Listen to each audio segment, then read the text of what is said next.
પોરબંદરમાં ચકચારી સામૂહિક દુષ્કર્મ કેસમાં મુખ્ય આરોપી જયરાજ સુંડાવદરાની અમદાવાદમાં એસજી હાઈવે પરથી ધરપકડ કરવામાં આવી છે। તો પોરબંદરમાં સગીરા પર સામૂહિક દુષ્કર્મના આરોપના કેસમાં 4 શખ્સો સામે ફરિયાદ નોંધાઈ હતી, જે પૈકી પોલીસે 3 શખ્સોને અગાઉ જ ઝડપી પાડ્યા હતા, જ્યારે મુખ્ય આરોપી જયરાજ સુંડાવદરા ફરાર હતો।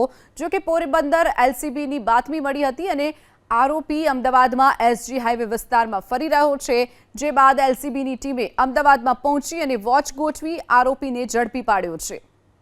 પોરબંદરમાં સગીરા પર સામૂહિક દુષ્કર્મના આરોપના કેસમાં 4 શખ્સો સામે ફરિયાદ નોંધાઈ હતી, જે પૈકી પોલીસે 3 શખ્સોને અગાઉ જ ઝડપી પાડ્યા હતા, જ્યારે મુખ્ય આરોપી જયરાજ સુંડાવદરા ફરાર હતો।